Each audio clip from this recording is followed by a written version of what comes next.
Greetings, greetings, greetings, and more greetings to you, good people. My name is DJ Oli, and welcome to 2.5 Creative Studios. Chitubu che content, chitubu chisingapu, chitubu chinonwa nemunhu wese, chitubu chakavhenekwa chikaongororwa nana mazvikokota kunzi aiwaka chitubu ichi chine content iri healthy, content yakachena, yakakodzera kunge chikonsumwa nemunhu akaita kunge iwewe. Ndosaka uri panapa muzuva ranhasi. So if it's your first time here, dzvanya subscribe button and the notification bell so that you don't miss out on any exciting content uploaded. Kana ungo wagara uri mugari wepanapa dango kutenda nekuti sei nekurumidza kubhadhara rent. Thank you very much for supporting 2.5 Creative Studios. Right, nyaya ndiri kufamba nayo panapa ndati ndimbokuratidzaiwo zviri kuitika kunzvimbo yeCape Town kunoku kuSouth Africa. Munongoti ana Freddy ndovega vanovhura hombe, ana Miracle Paul, maprofita edu aefeke muZimbabwe aya, but aiwaka kunoku vatoriko ende vari kutovhura hombe dzakapfuura hombe dzamunofunga idzodzo.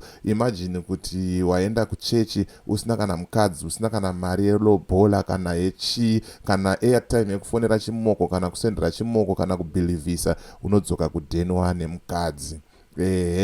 Unotonzi sarura wako kadeya zvakadaro zviri kutoitika baba.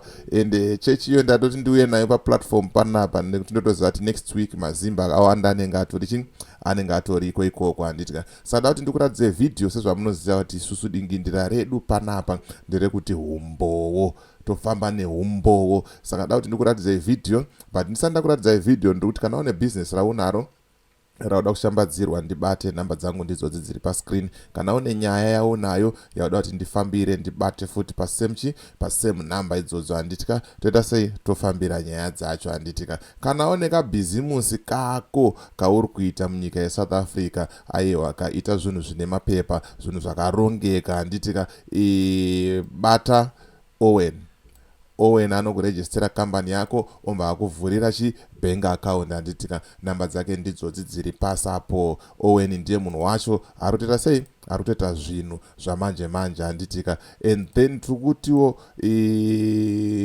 kana uri dunga munhu usagare nemari mumba, mari inogarwa nayo kubank, wogara nekadhi mumba handitika. Bata Michael anokuvhurira FNB account, zvinhu zvako zvoita sei, zvinhu zvorongeka. Woitawo munhu pavanhu, zvinhu zvako zvakaita sei, zvakapinda mugwara handitika. Right, tisingatambise nguva, rega tijambire kusangano, tinzwe kuti sangano iri rakamira sei, zviri kufamba sei, chichiri kumbonyatsoitika. But mahwani kana mazogara ihombe dzega dzechivhurwa apa, rega tidai so tinzwe kuti how far is too far panapa handiti. I want every woman, when we are sitting next to a man, stand up and say, daughter, you must wake up now. See that row, it's men only. That row, it's men only. Please mix, put some women there. There are too much men. There has to be a man and a woman and a man and a woman and a man and a woman. How are they going to see? Bring that line to me. Come, this line. Every man that is not married, stand up. Huh? You're not married? Huh? I am not. You're not? Can I prophesy? Can I zoom in? I am ready. You are ready. I am ready. You want to see? My eyes are open. Daddy. Your eyes are open. They are open. My son, please give me a mic. This man must get a wife today. Go around, No play. Go around, check. Left or right, anywhere. Oh, you have seen it. Oh, Makasota Yakaba. Oh, you have one. Right here. Bring her, come. Way.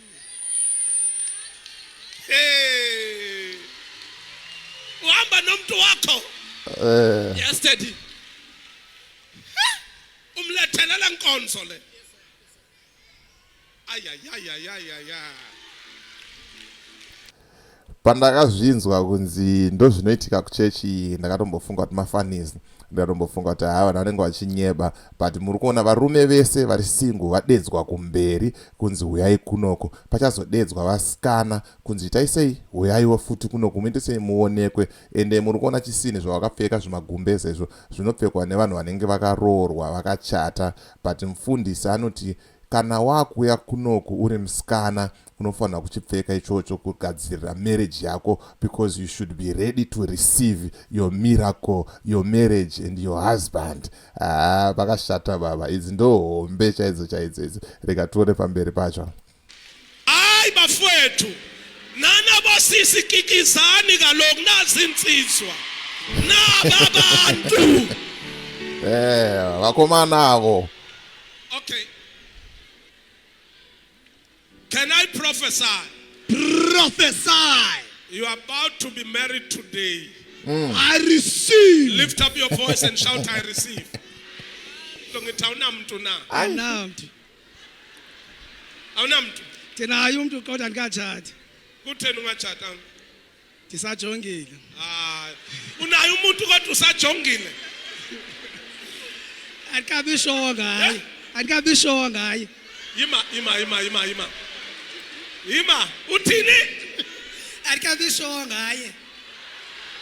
Oh shit. Awukabisho ngaye. Mantombazana seshikhaya. Those who want black tall. Auction. Onentshebe. Now, you don't have a person. Awunamntu. Awunamntu. Awumfuna umuntu. Anza una munhu here sikanza ndina sikanza umude here munhu sikanza umuda. Ladies. Akuphakama intombi zala ekhaya. Ezinxiba amadaki. Please come and present yourself. Right. Asikana wako uya manje kuzoonekera baba. Intombi asiphakame, stand on your feet. Ngicela ukuthi zize zizohamba apha uhambe nje uthi. Isa qala Ntumi, isa Sansiwe, come. Church much of our one. Yes. Don't be confused. Into the gospel manje. Isa Full indlela. No more na. Aish.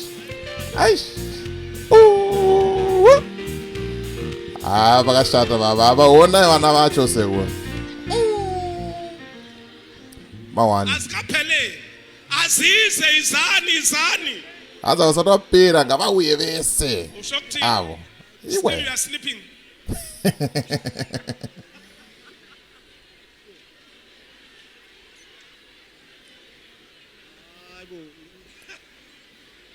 But boy here kuti kuchechi. Sobhayisa buka.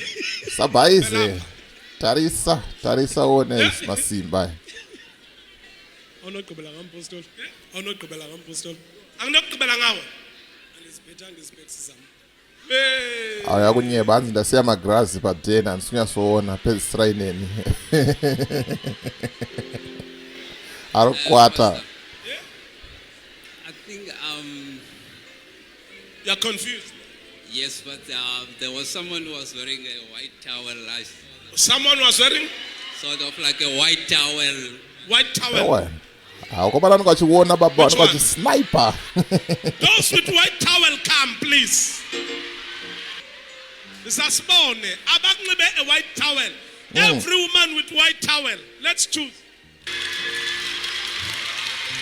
Ako kanongwa baba. Come. Kanyama ka 4 kgs beef. Akadzurwa mucrowd baba. Vatiswa. You saw this one. This is the mother-in-law. I'm coming from Namakwaland. Where do you come from? Namakwaland, next to Northern Cape. I just arrived now too. You just came for this service from Namakwaland, Northern Cape, to get a wife. I'm in the border of Western Cape and Northern Cape. You are in the border of Western Cape and Northern Cape. Paramedic there. You are a paramedic there. Oh, this one, she's doing nursing. Medical side, both of us. Yeah, you are in the medical part, both of you. He comes from far, from Namakwaland. the border of Northern Cape. So you saw only this one. Because ngiyabona ababhayiza abavumi kahle. Right. Urikona uyo kwabva zvakafanira kuti unenge wabva kana kugwanda. Gwanda uchiuya kuHarare sotsvaga bhebhi kuservice. Uchiuya kwa papa kwadaddy. Ameno munoti chiine chechi boys. Bo here iri kuitika iti introduce pa10. Tichikura taingonzwa kuti hanzi kune chechi yainzi apusa wapusa. But hatanga nambobvira taiona. But I think iyi ndo inonzi apusa yokapusa unobva usina kana mukadzi pa10 pachechi unobva wakaomerwa. Rega tiplay mbichana tione kuti zviri kunyatsofamba sei muservice umu. Siya comment mucomment section utaura kuti ari sei miracle wives and husbands aya ari kupiwa napapa. Hanzi someone will receive a husband today. Nyika yakuguva boys vahwana. I think she's working in your office because last time I was here, I see it was up and down. I don't know. Oh, another one. Not this one, another one. Oh, Snazo. I think, yeah, but it's too light now. I'm a little bit Too light. Which one? Snazo Upi. Snazo come. Manje Uten.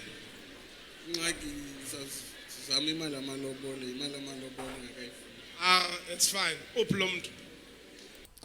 Hanzi une munhu here iwewe zvikanzi handina munhu zvikanzi problem. Ayo hanzi une munhu here iwewe zvikanzi ndinaye munhu but handisati ndachata zvikanzi chii chiri kunetsa zvikanzi imari yemalobolo zvikanzi aiwa isi nyaya iyoyo ari kupi munhu ngaauye iza naye. Upi mlandi. Mtore tora munhu wako mufana wangu baba ichi chamudzura baba. Wacha ai Uyabona bathatha baphela phambi kwakho. Sola ubona. solo you can see nothing, you can see focal. I want you to start here. All right. Look here first. Come. Sikunakirwa. Look. Open your eyes. Tarisa vhura maziso uone. Open. Ona zvibora izvo. Boy here chechi. Amfundisa nemusikanzwa.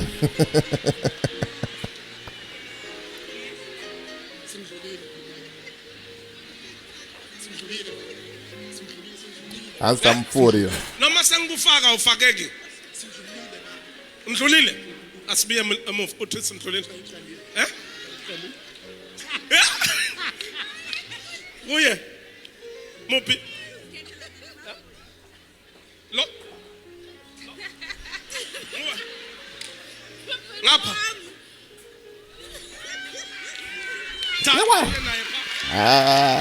Nyama baba. Nyama. Kikiza. Kala apa. Apa. Mupi. Lo.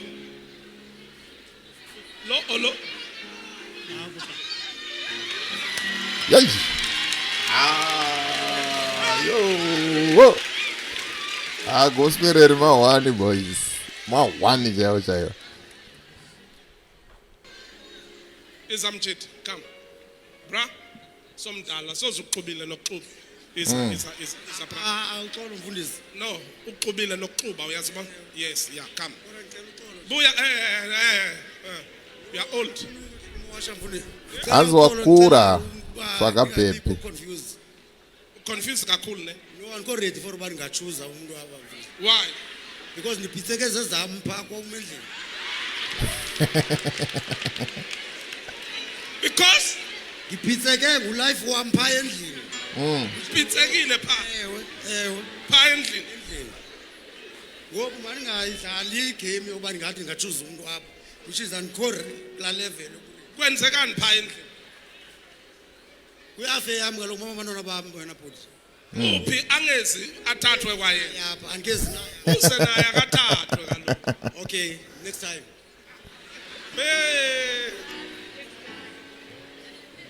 Ngicela ukusithathela. Hayi, awunamntu isa mbamlanda Ayakuthiza ukukwata. bathi ababosisi bacela ukusikhethela ngibanike banikhethe Hanzi nezvimoko toda kuzvisarudzirawo. Saka tovapa here vasarudze. ngasikhethela uzosikhethela buya straight Forward baba. yana And I vachatwa imi. hayi Hayi, wona uyakutopukta msodzi wechimoko. Boys. so now uyakholwa ukuthi I'm a prophet khetha umfazi ke uthini ndihamba naye uphi mlethe kwazi upha hamba umlandi uze naye Auya nechimoko chake kudhara but asati achata zvaka. Saka nzina anotora mukadzi uya naye. laba basebuya yaphambili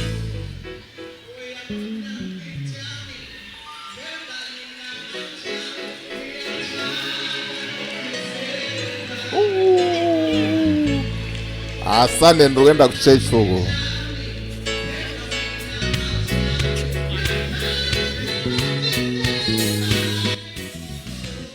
uhamba naye zangapha na ngaya konegotiatela kuma-family wenu Hanzi chakunokunegotiatera yekumhuri dzenyu. mantombazana Vasikana. bantu abam abakwazi ukukhetha zikhetheleni bona Hanzi vakomana ava vaona havagone kusarudza. Sarudzai ako kakangwarako. Akakati ndikanonoka baba ndosara mugemu. Aiwa. Zviruoko baba. Aiwa mazionera mega. Tikataura nyaya idzi vemchiti vakomana vanenge vachinyeba, vakomana vanenge vachigadzira content. But angoya nazo kuti tikuratidzei kuti aiwa hamusi mega muZimbabwe mune maprofita enhema, munoitika zvinhu zvakadaro. Handitika kuno kuSouth Africa atoriko, ende ndaziva kuti ndine shamwari dzangu dzekuCape Town kunoku dzichatodawo kuenda kuchechi ikoko. Manatireka ndingovaudza kuti aiwa unotofona padheni utoti ndane mukadzi muXhosa kunoku, zvinhu zvangu zvaida sei, zvinhu zvangu zvarongeka. Wozoshamisika kuti sei mwana asiri kudzoka padheni. Vakashata. Vando video ranga ndangokubatira zve 2 minutes 35 seconds. My name is DJ Holly and thank you for watching and thank you for supporting 0.5 Creative Studios. Stare church inesta ramufundisi ndatoregedza kutozvitaurira nyaya iyoyo ndoziva kuti mazimba mukazozara ikoko. Kunozoita commotion. Vanenge vachida Stare Church uyai mujoine WhatsApp group redu, WhatsApp chat channel yedu, then moita sei mozvionera imomo ndokupai Stare Church, moenda monobatsirwa, mowana zvimoko mowana mafesa handitika. So as for me DJ Holly and the rest of the crew behind the scenes, so good, thank you for watching and thank you for supporting 0.5 Creative Studios.